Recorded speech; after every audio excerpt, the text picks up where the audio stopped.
Today, I'm doing the one word, one world challenge. A little thing that definitely wasn't made up just now. What? No, guys, I'm such a relevant YouTuber that keeps up with all the trendy trends that are real and everyone else does. In this challenge, I randomly generate a single word, and from that word, I create an entire world and plot for us to explore. And the word I got for this video was tablet.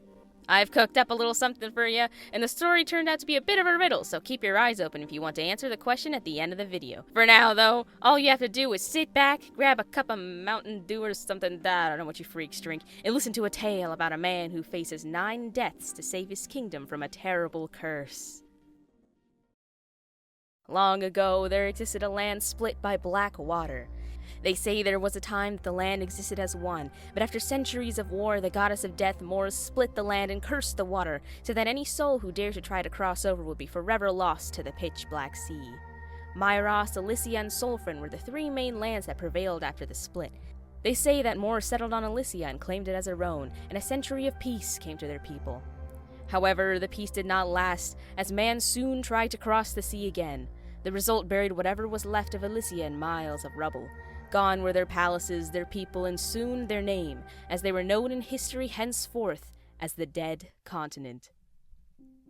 So, I got the word tablet, and at first I was at a total loss what to do with it. I mean, tablet is such a versatile word, having like 4 different meanings right off the bat, and all of them suited for entirely different genres in my opinion. I was not starved for choice, that was for sure, but after a little thinking, I decided to settle on the first definition. Tablet, a flat slab of stone, clay, or wood used especially for inscription.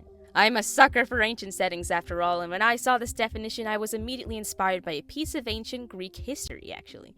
You see, back in Mycenaean Greece, the palaces would keep records using a script we now call Linear B. They would use these wet clay tablets to write down things such as offerings to their gods or general palace records so that they could just erase and rewrite different records all on a singular tablet.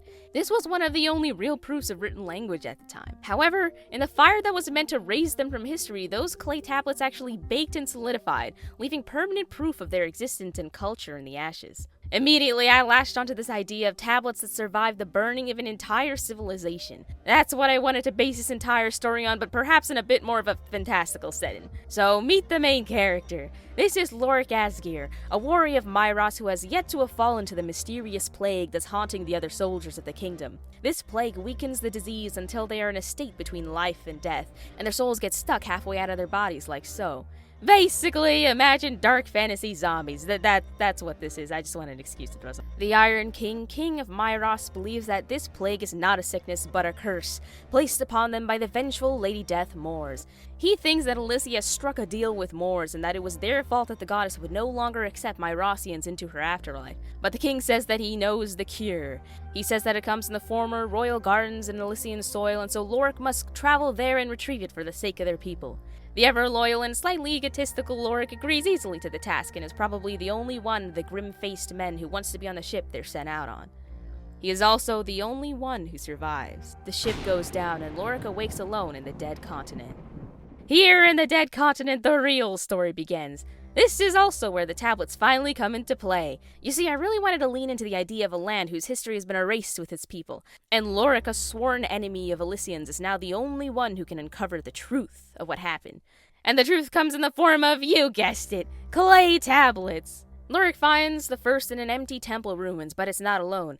Guarding the tablet is a large, looming figure that resembles a mangled dog of some sorts. This is one of the 9 demon dogs of death, the Lady Death's faithful guardians and guides of lost souls. Upon seeing Lorik, the first demon dog threatens to kill him if he does not give a good reason for his being here. But obviously he doesn't, because the dog is the quest giver NPC of the story, and after hearing Lorik's personal request, reconsiders his threat. The demon dog then decides he will let Lorik travel to the palace gardens under the condition that he goes to visit each of the 9 demon dogs on this island and collect the clay tablet they are guarding. He says these tablets will tell Lorik the true story of Elysia, and by the 9th dog he will be asked the question. If he answers correctly, he will be granted safe passage back to Myros, and if not, his soul will be fed to the vengeful spirits of the land. So here's the fun part of the story. I spent a whole lot of time planning and writing out all of what happened and the lore behind it, and then I sat back and thought, what if I just didn't tell you guys any of this? Okay, but hear me out. Instead of telling you what I wrote, I'm going to tell you what Lorik was told happened in Elysia, and then I'm going to tell you what he learns from each of the 9 clay tablets. After seeing the end of the story, I want you to tell me what you think actually went down in Elysia, and why Lorik answers the way he does to the last dog. Is this a genius twist in storytelling that I so smartly came up with, or a ploy to have you guys write the story for me?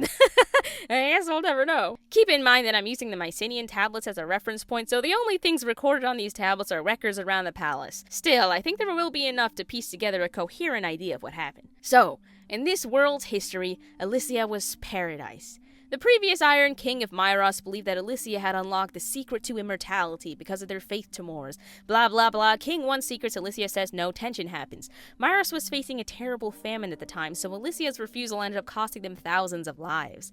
Then, when Myros was at its weakest, Elysia declared war with the intention of conquering Myros' land. But Myros, even at their weakest, fought valiantly against Elysia, and after years of hellish warfare emerged victorious. The threat of Elysia was gone, and with it, its secrets. The Iron King never stopped believing immortality existed across the sea.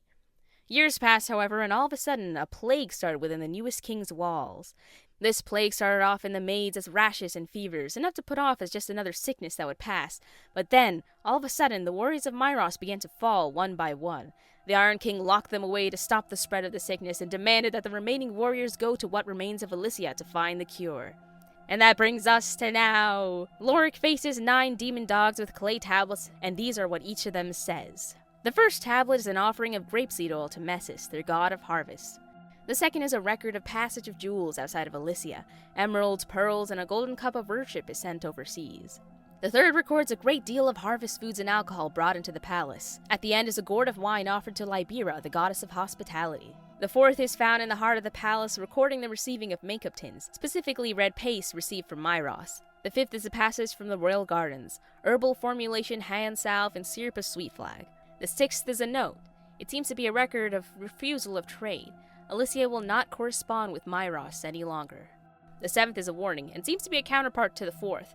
There are detailed instructions about proper handwear and gardening, and a warning to avoid consumption of anything in the greenhouses. The eighth is found in a graveyard. Souls of Elysian warriors rise from the ground at Lorik's arrival, and the Myrosian warrior has to face them in battle. Lorik defeats them, and only when they have fallen does he get the 8th tablet's contents. It is an offering of incense and blood sausage to Bellum, god of war. With a heavy heart, Lorik finally comes to the final demon dog of death, who stands in the middle of a garden of purple flowers. Lorik goes to walk towards him, but a child stops him. The last tablet is narrated by this child. On it is written 40 bunches of monkshood at the altar of Moors, a mass offering to Lady Death of her favorite flower.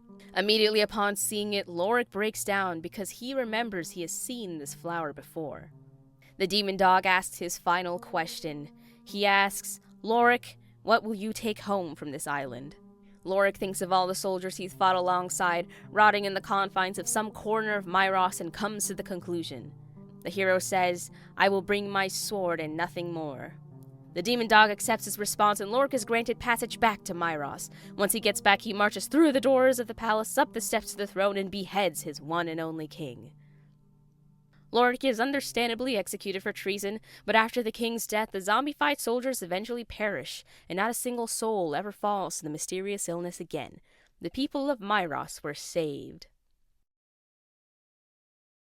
So, I'm curious as to what you think the true story is, and why you think Lorik decided to kill the king he was so loyal to right at the end of it all. There's no wrong answers here, so go wild with your interpretations. Add lore if you want. Make up characters you think were part of it. I want to hear all your ideas. I won't be sharing the true story for now, but I think it's more fun that way.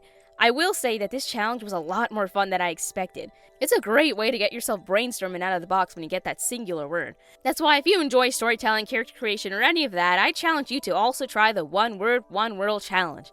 You can pick a word by yourself or find some random word generator online that gets you started and just go from there. Go crazy. There's absolutely no rules. It's just a fun little thing to get the creativity flowing. And God knows we need more creativity in our modern day, so... If you do make a story, be sure to tag me and use the hashtag #OneWordOneWorldChallenge so I can see all the cool stuff you came up with.